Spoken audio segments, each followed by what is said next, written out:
What's up, everybody? It's Ronald, and I promise you that next week we'll be back to doing television and film reviews as normal on this show.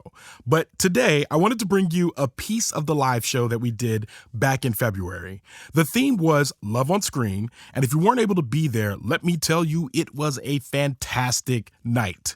The storytellers made us laugh and cry, and the discussion made us think and cry some more. Shout out to Daisy Rosario for gutting us all with a very emotional scene from the animated Disney film Dumbo. Today, I'm going to share one small bit of the show with you. It's from my opening monologue where I talked about the 1988 film Big, starring Tom Hanks. I love that movie, and I used talking about that movie as a way to set up the evening for everyone. I wanted to share this portion for those of you who were unable to attend the live show so that you have a little taste of what the event was like.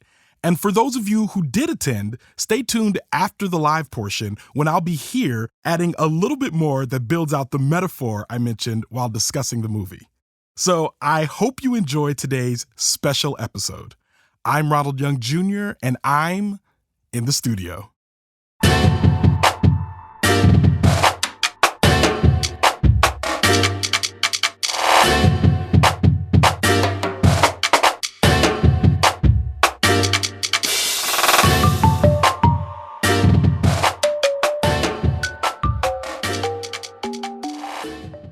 I love a good parable. And I remember one of the earliest movies that ever kind of made me think in a different way, that made me think this is doing more and more, was the 1988 movie Big. Big, starring Tom Hanks. And to start off the show, I just want to do a little quick review of Big. Do y'all mind? That's what I do on the podcast, yeah. All right, so that's Big from 1988, written by Gary Ross and Anne Spielberg, starring Tom Hanks, Elizabeth Perkins, Robert Loggia, and John Hurd. It was nominated for Best Adapted Screenplay and Best Actor for Tom Hanks. I think that was his first nomination, if I'm not mistaken. Here's some fun facts. It was directed by Penny Marshall, Laverne of Laverne and Shirley, who also directed A League of Their Own and The Preacher's Wife. Yeah, right? It was the first film directed by a woman to gross over $100 million. Just saying. So, y'all probably remember Big, and for those of you that don't, Big is a movie about a guy named Josh Baskin. He's a kid, he's 12 years old, and he has a best friend named Billy. He goes to get on a carnival ride one day because he wants to impress his crush, and when he goes to get on that carnival ride, turns out he's too small to get on. So he's upset. Embarrassed in front of his crush, he walks up to this machine that says Zoltar on it, and he makes a wish, I want to be big. And wasn't very specific about that wish, so. Wakes up the next morning, he's Tom Hanks, and he's 29 years old. That's the plot of the movie. Now, those of you that watched it, it's billed as a fantasy comedy drama. That's what it's billed as. I think that Big is actually a romantic comedy. And in some cases, it's a straight up romance. Now, I know y'all are thinking, yeah, obviously falls in love woman. No. This movie is about a love triangle. And it is a millennial love triangle between wanting to be a child and the allure of adulthood. Sitting there watching this movie, and I watched it again recently, it holds up. Because as a kid, I'm just like, wow, Josh Baskin, he's growing up. He's playing on trampolines. He's got a free soda machine. This is wild. He's out here killing it. And I'm like, wow, that's crazy. As an adult, I watched it, and I was like, yo, they nailed this. Because if you think about us as millennials now, what do we want more than anything else? To stay young. And avocado toast, if you ask some people. But I'm sitting there watching it, and I realize that as he's getting older, he goes into New York City. He sits down in this motel room, and he's terrified. And this is what I think Tom Hanks almost got nominated for, because he sits down in that room, and he's crying. He's upset. He pushes the desk behind the door. Look, Big is on. It's on Disney+. Like, watch it when you get home, I promise you. It's only an hour and 44 minutes. You'll get right through it.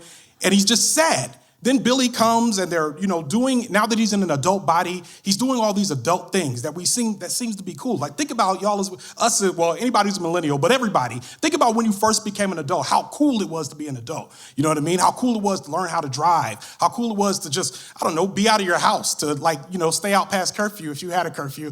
But I might be telling on myself a bit. But yeah, or sneak to prom, I don't know. My parents are here. But yeah, think about all the ways that we flirt with the allure of adulthood. So we have Billy on the one side representing childhood, and on the other side, we have Susan. She's this woman that he meets, and there's a little flirtation going on, but that's the allure of adulthood. That's where we're like, oh man, what's going on over there? And there's little things that they do in the movie to indicate, first, what just looks like he's just interested in her as a woman. But if you think about it as a metaphor, it's really the way we feel about wanting to be adults when we're kids. It's that feeling that you feel, you're just like, oh, I want it so bad. I don't want to be in the house. I don't want to be in my room. I want to be out there being an adult. And when he consummates his relationship with adulthood in the movie, everything changes. All of a sudden, he's walking with a pep in his step. He's wearing suits. He's drinking coffee. And think about the ways in which that we did that. The first time you bought a couch, the first time you bought a car, the first time you got your big adult apartment, and everything started changing. All of a sudden, you can't hang out with us no more. I can't do these kids stuff. I can't go to dollar beer night or whatever it is y'all do. We got to go drink wine now, all that. Like that's, you know what I mean? We start to switch over and get into the allure. And eventually the movie boils down to a choice. And he has to make a choice in that moment. Now, this is a fantasy film, so of course the choice is, am I going to be a child or am I going to be an adult? But a lot of us are making that choice every day. So here it is, a love story. Do I love being an adult or do I still want to be a kid? So I'm back in the studio, and that was my big monologue. After it was done, I segued into talking about love and introducing the storytellers. Because this is a podcast, I have the ability to edit and update after the fact in a way that you can't when you're doing a live show. And now that I'm back in the studio, I want to add a couple of parts to that monologue that I wish I hit harder and expanded on while delivering it on stage. So I mentioned Tom Hanks being afraid in the hotel room, and that this scene is probably one of the reasons he was nominated for an Oscar. I stand by that because he portrayed fear so well. Even as a child, his fear made me afraid. As an adult, his fear evokes immediate compassion, and I want to comfort him. But also, as a metaphor for adulthood, think about some of your early adult moments, the existential dread. The first time you realized you might have to work a job for 30 years. The first time you realized how expensive rent was. Or that you have to buy groceries every week. Just any of the ways in which adulthood reveals itself to be massive and frightening. And you begin to understand how seemingly impossible it is to get your arms around it. I certainly remember how I felt in those moments, and it was hard. But eventually, you get over it, and you start figuring it out. In the movie, right after that intense scene of fear, it cuts to Josh and Billy desperately looking for the Zoltar machine to wish Josh back into childhood. It ends up being a difficult task that will take longer than they expect, and at one point, Tom Hanks, as Josh Baskin, delivers the line, "I'm going to be 30 years old for the rest of my life," which is kind of a meta thought for all of us who want to stay young and would love to stay one age forever. However, there are 3 points I want to make here. The first is that in my early days of adulthood, I remember trying to escape back to childhood. I thought about going back to school and getting another degree. I thought about getting a more fun job, like being a flight attendant. And I even wondered if I could quit my job and go back to being a camp counselor. That felt way more chill than the cubicle life of bills I felt resigned to. That instance of being 30 for the rest of my life. This idea of escaping adulthood is a practical matter in the movie, but in real life, I'd venture to say we've all done it. The second point I want to make is that after Josh understands that he'll have to be an adult for longer than he originally expected, he and Billy realize he'll need to get a job. Now, since this is a movie, there's some generous scripting to make this task easy, but I personally have felt the strain of getting the job that makes waiting for what I actually want easier.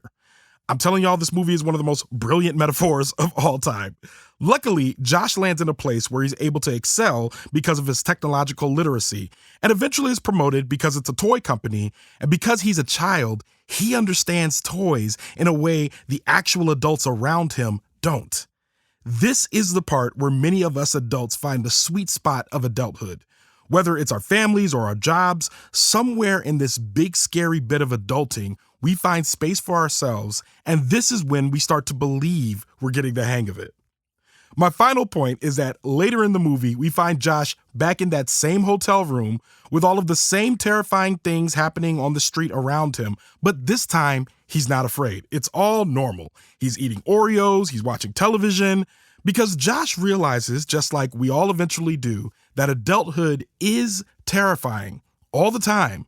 But honestly, in most cases, we're going to be just fine. That's where the metaphor ends, because as a practical matter in the film, Josh returns to childhood after finding the Zoltar machine and wishing himself back. But for the rest of us, adulthood is a one-way trip. I'd give Big 5 of 5 stars. And with that, Leaving the Theater is a production of Oh, It's Big Ron Studios. Thomas Tyra of Bias Studios mixes the show. Thank you, Tom. Show art from Heather Wilder. Theme music by the mysterious Breakmaster Cylinder. For more information about Big, check out our show notes. You can follow me on Twitter, Instagram, and TikTok at Oh It's Big Ron. That's at OHITSBIGRON.